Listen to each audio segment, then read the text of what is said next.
This is theBreaker.news podcast for the week of November 26th, 2023.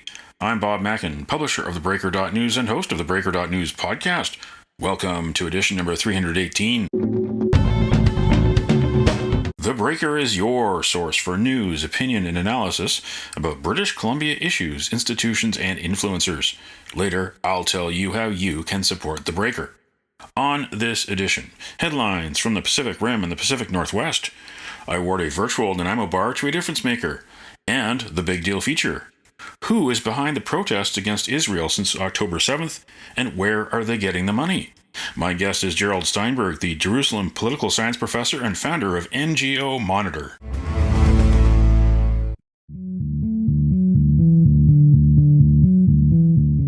This is the big deal feature on the Breaker.news podcast. As I was producing this week's edition, the ceasefire began between Israel and Hamas.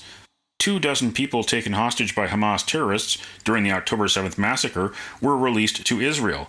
Israel freed 39 Palestinian prisoners. Ceasefire now has been the rallying cry at protests across North America and Europe. Israel maintains the right to defend itself and eliminate the terrorists behind the deadliest day for Jews since the Holocaust. But some of the protest organizers from the far left want more than a ceasefire. They want the end of Israel. Who are they, and how are they funded? That is why I contacted Gerald Steinberg. The political science professor at Bar Ilan University in Jerusalem is an independent watchdog of non-governmental organizations. He founded NGO Monitor in 2002. Because of technology, it is easier to promote a cause on social media and solicit money. Steinberg said it is also easy for charities to keep secrets on where the money is from and how it is spent. On November 16th, I interviewed Gerald Steinberg from his office in Jerusalem. Here are highlights of that interview, which I started by asking him what life is like in Jerusalem since October 7th. October 7th was, for many of us, one of the worst days of our lives, as more and more of the reality sunk in. And what are we now, 41, 42 days afterwards, has been a state of war. It's a long war, and we're not anywhere near the end of it.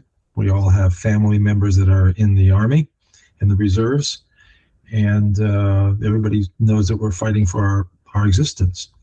That if Israel doesn't demonstrate the ability to defeat an enemy like Hamas, we're going to be confronted with Iran and everybody else. So this is something that's taken very seriously. It's a very somber country now.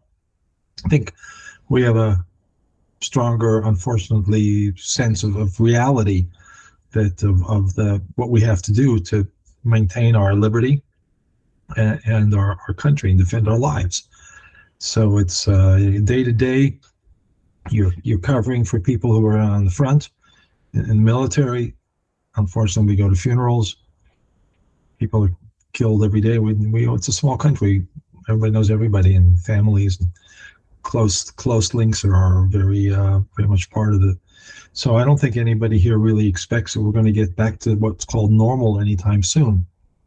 There's a very keen awareness of the hostility, the hatred, the propaganda that's being thrown at us and everybody in many different communities around the world that are suffering. The universities are completely overrun with this irrational hatred, and we're just going to have to continue to do what we need to do in order to survive and then deal with that as part of the process. I've heard it said that everyone knows someone who was affected directly, who is either kidnapped or no longer with us, no longer living. How close did it come to your family from that standpoint? Well, we certainly went to funerals. We know people who were killed, murdered, brutalized on October 7th. Now, Canadians people who were actually born in Israel from Canadian parents. And everybody's got those connections. So it's very painful. And everybody knows that we could be next. Unless we demonstrate the ability to defend ourselves. We let this go too long, and that's certainly an awareness. We knew that they had 30,000 rockets. We knew there were these terror tunnels. We even knew that these kinds of scenarios of what we saw, I don't think anybody imagined 1,200 murdered, 240, including children, elderly, being kidnapped and held, tortured, perhaps killed. We don't know. So it's, as I said, it's very somber awareness of the reality of what we're facing here. And I have to say also a lot of bitterness and anger at the enlightened democratic world. I mean, you're sitting in Vancouver and we're talking about what's going on in Canada. We see North America, we see Europe, we see the outpouring of irrational hatred after so many of our people were killed in the most brutal way, but the hatred's directed at us. And I'll just add one other comment, and then sort of in the introductory section that we're doing before we get down to the details. But the sense of hypocrisy. All the criticism, and we heard it from Prime Minister Trudeau yesterday, what the army is trying to do to dismantle this massive terror structure in Gaza. I mean, every part of Gaza has got concrete line tunnels, all material stolen from your humanitarian aid through the UN. Everybody says Israel shouldn't be doing this, and nobody has another alternative solution. How do we prevent another mass murder, slaughter like we had on October 7th? And nobody has an answer to that. If you don't have an answer, then the criticism just comes out as hypocrisy. We haven't seen a movement like this in North America since 2020 with Black Lives Matter. So who are those players funding this movement? At the core, not just in Canada, but even in some around the world, but with a very strong Canadian and Vancouver emphasis, is an organization called Semi-Dune. Semi-Dune is a branch of the Popular Front for the Liberation of Palestine. The head of the organization, a guy by the name of Khalid Barakat, and his wife live in Vancouver. He's a Palestinian who is part of a terrorist organization as recognized by the United States, Canada, Europe, called Semi-Dune, which is part of the Popular Front of Liberation of Palestine. And they organize a lot of these demonstrations. I have to admit, I was surprised when I found out that Semi-Dune is registered as a Canadian organization. And I don't know how that process works, but to have a front for a terrorist group recognized as a legitimate Canadian organization that can organize what they call protests, which, as you see and know, are riots, mob riots with violence, in support of Palestinian terrorism, is very hard to grasp. I think it's important also to recognize that Germany not only threw out Khalid Barakat, who then ended up in Vancouver. I don't know how far away you are from their headquarters, but how was that possible that he was allowed into Canada? And in and out, because he goes to other places in Europe where he's allowed in and organizes the same thing. And this is well documented. This is an organization that has branches in half a dozen different countries, more actually, probably close to a dozen. And they're part of a terrorist group that kills people and participated. And they claim they participated in the October 7th slaughter, in the massacres. And he says that they're just a political wing. They're just doing protests in support of, but those are not separable. So they are in many ways, the core of a lot of what we see going on, not just in Vancouver, but also in Montreal, as you mentioned, in Toronto and elsewhere. Not just in Canada, but in other countries as well. By the way, in Germany also, they banned the organization, which is something that I also think needs to be considered quickly in Canada. Because obviously they have support groups and they're going to protest, but terrorism is not something that a democracy can tolerate under any flavor or facade. So that's the core. Then you have other layers. It's circles around circles that build and make this larger. And you talked about all the different radical groups that are out there that are attracted to causes that promote really revolutionary policies and politics. These are not individuals and organizations that are part of the democratic process. You go to elections, you run candidates, you win, you lose, you live with the outcome, you try to convince people of the justice of your cause, not by attacking them, attacking property, destroying things, but through persuasion, because that's what democracy is about. And I think what we've seen in the last 20, 30 years, depending on when you started, it grows and it's reached a crescendo now, that it's not so much the substance of the causes. And what's the environmental group or pipelines or all sorts of other issues got to do with Palestinians who are slaughtering people? There's no connection whatsoever, but they're both radical causes. There is and I'm an academic and I'm going to try not to be too jargon filled, but there's this, what we will call post-colonial politics, Marxism in another, neo-Marxism really, which divides the world into powerful, usually powerful, Western, capitalist, white, go together as a package. And the other package is, sometimes they call it the global South, victims of oppression, the victims of colonialism, the victims, they're all victims.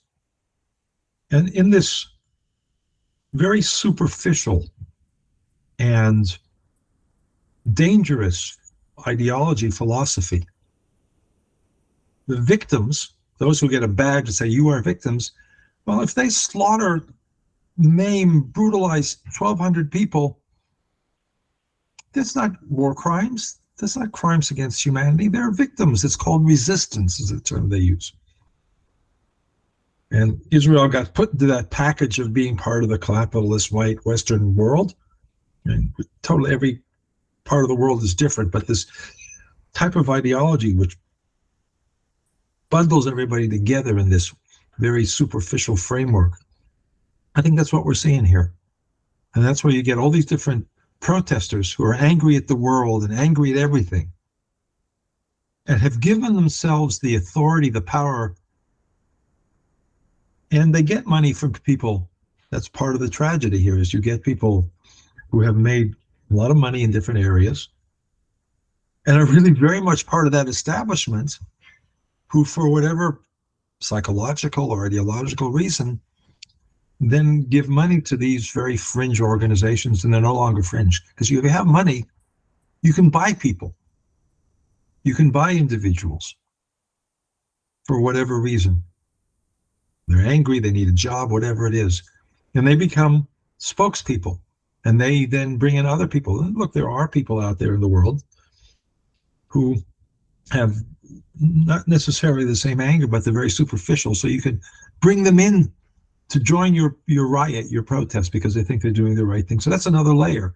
They used to be called, back in the days of the former Soviet Union, it's called useful idiots. It's a very derogatory term, but it is a phenomenon that exists. These aren't people who are driven by ideology. They really don't know anything about the realities. They join because they think that there are people of similar persuasion, or they have friends. They join without really understanding at all the complexities and the moral issues that are involved. A war is going on in Gaza. We have Hamas, which is banned in so many countries, and there's enough intelligence there, there's enough on the public record that shows that their funding comes from, at least in part, Iran. And then there's the question of, well, if the terrorist organization is getting funding from Iran, where are its allies getting their funding? So where does Samidoun get its funding?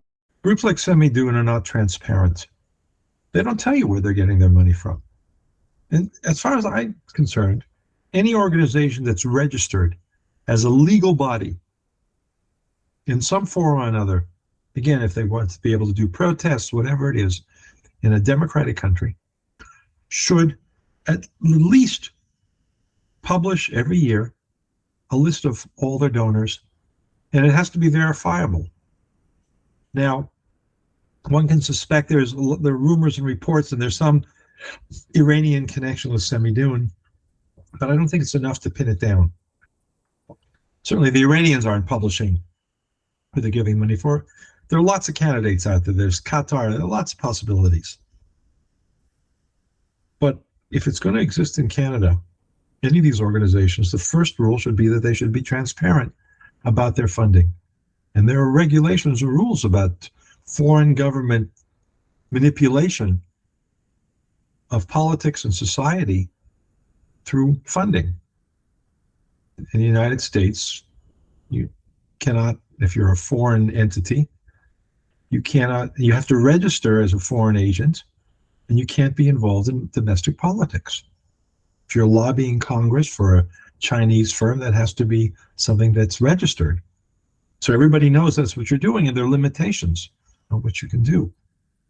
But Semidoun is clearly a Palestinian, other Middle Eastern connections, very likely organization. So it should certainly be required. If it shouldn't be, since it's connected to a terrorist organization, it shouldn't have any kind of legal status anyway. As I said, in Germany they banned it, but in Israel has designated Semidoun as a terrorist organization. It's a very slow process. I know that it's been raised by members of parliament in Canada, but it seems to be that the federal government is in no hurry to do the due diligence, whatever they're waiting for, and then maybe things are going to get a lot worse before somebody wakes up and says, hey, this is not consistent with democratic processes, but the contrary. So transparency is the first rule of your funding. And transparency in many countries means you got to have an audit, got to have a certified public accountant or somebody. And if they don't do their job properly, they can be just decertified and then actually go to jail. So that's all part of the package that, for whatever reason, is lacking. I asked Gerald Steinberg of NGO Monitor how social media promotion and the rise of online influencers and electronic banking and cryptocurrency have changed the way that NGOs operate. Where's the money coming from? And what's the purpose of whoever's giving the money? What are they expecting to get? Because people don't give money unless they expect to get something in return. So what are they expecting to get when they fund this organization? And that's true for Human Rights Watch, and that's true for Amnesty, and it's true for all sorts of environmental groups and across the board. Gets back to the issue of transparency on all of its aspects. And that has to be true also for social media. Who's paying for social media accounts that put out thousands of posts? Doing a video, a high quality video, you don't just set it up, put a camera in your dorm room in most cases and do it. Usually there's a lot of money behind the composition, the production, and everything else. I know because I've tried to do some videos, and that's big bucks. And you got to decide, are you going to do 5-minute videos, 90-second videos, or are you going to pay somebody to do some research? That's the scale you're talking about. If you got $1 million, you don't have to, or 100 million if you're Human Rights Watch, or $500 million if you're Oxfam, you don't worry about those things. So they buy social media influence. And that's tracing where that money comes from, where it goes, making it all public is extremely important. That was Gerald Steinberg, political science professor and founder of NGO Monitor in Jerusalem. As a footnote, I sought comment from the Semidoun Palestinian Prisoner Solidarity Network. I asked them for copies of the organization's financial and compensation reports, but nobody replied. So let this stand as an open invitation for Semidoun to come onto this podcast and answer my questions about who funds Semidoun and what Semidoun does with that money. Semidoun's Vancouver-based international coordinator is Charlotte Cates. Cates recently appeared on DSA International's virtual forum about Palestine. She said that October 7th, quote, showcased the power of the Palestinian resistance, end quote. She referred to Israel as the, quote, Zionist regime, end quote. And she also said that Hamas is on the forefront of a battle against fascism and imperialism. Cates disagrees with governments, like Canada's, which have designated Hamas a terrorist group. Here is a clip of Charlotte Cates from the DSA International Forum on YouTube. It is absolutely our responsibility to do everything that we can, not to step back in the face of repression, to protect our comrades who need and deserve protection, and to step forward in the face of repression, to confront it, to make it quite clear that we will not only not condemn the Palestinian resistance, but we will uphold the Palestinian resistance and call for its victory, and declare that every single one of these listings, so-called terrorist listings, must be defeated, must be removed, because these are liberation forces.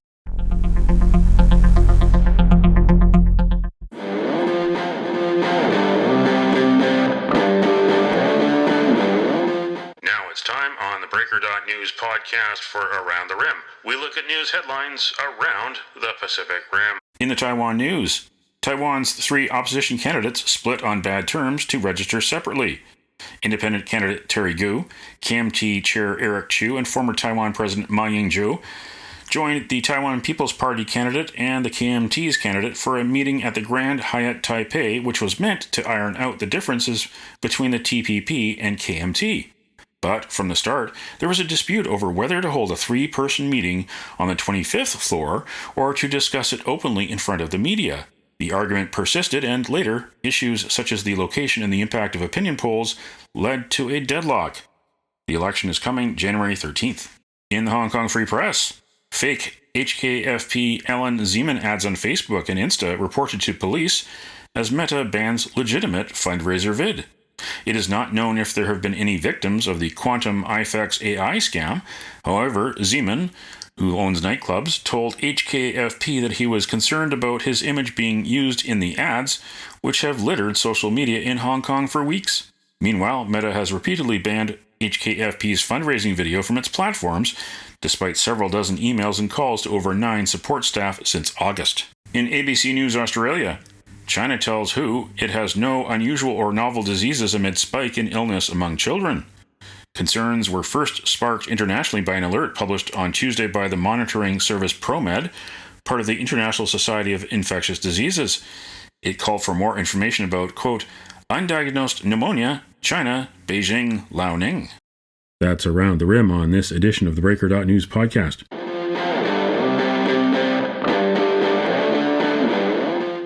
It's time on the theBreaker.news podcast for Cascadia Calling. We look at news headlines around the Pacific Northwest. In the Oregonian, Oregon police officer fired for using unreasonable force, deleting files, now plans to sue. 5 days after police notified Benz Brock Amelie about a police brutality internal investigation, he deleted 963 items, including photos and messages, from his work phone where police sometimes keep evidence. Investigators called the deletion, quote, unusually large, end quote, and pressed him on the matter in an interview 2 days later. In King 5, formerly homeless family of 8 in Bellingham moves into new house just in time for the holidays. The family says they are so grateful for the new roof over their heads and the kindness of strangers who helped make it possible. Troubles for David, Cassandra, and their children first started during the pandemic. David owned a tattoo shop in Florida where the family had a home. However, the family moved to Georgia to take care of a sick parent. But when David's mom died, the family moved to Washington to be near friends. Then money ran out and the family began living in an RV and later in a motel. With the help of Lydia's Place, a Bellingham nonprofit that helps families in homelessness, a realtor with real property management and donations from the community, they made their dream a reality. In the Times Colonist, 2 tall cruise ship docks in Victoria to have its funnel removed. Cruise ships don't usually dock at Ogden Point in late November, but the Carnival Panorama isn't in Victoria on a late fall trip to Alaska. The Carnival Panorama had been headed to a Portland shipyard for repairs, but was too tall to get under a bridge over the Columbia River. Maintenance work at Ogden Point has been put off until January to accommodate the ship. That's Cascadia Calling on this edition of the theBreaker.news podcast. Don't matter what color you are, 'cause love will conquer hate, so you won't stand alone, you won't stand alone.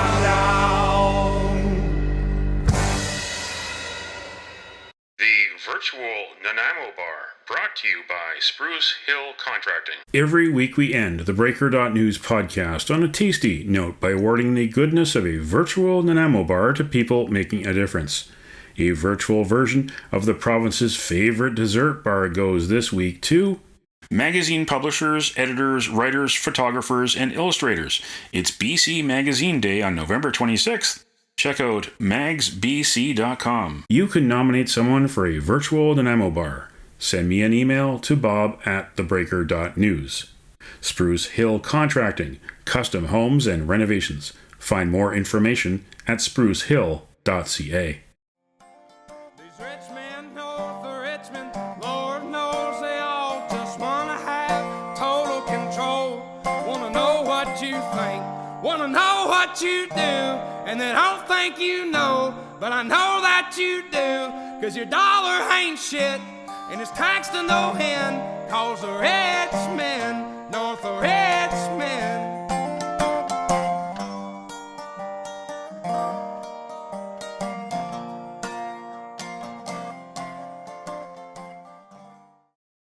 That's it for the Breaker.news podcast for the week of November 26, 2023. I'm Bob Mackin. Thanks for joining me.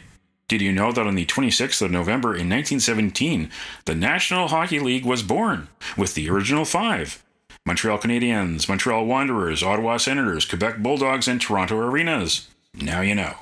Send me your feedback, send me your story ideas to bob@theBreaker.news. Bookmark theBreaker.news. You can also find us at theBreaker.ca. Sign up for the email newsletter and get updates to your inbox. If you're in Canada, you can't get Facebook updates due to the Trudeau Liberals Bill C-18, so why not subscribe to the free newsletter? And you can also follow us on Twitter, also known as X, at The Breaker News. And you can support The Breaker for as little as $2 a month. For more information, go to patreon.com/thebreakernews. That's patreon.com/thebreakernews. Until next week.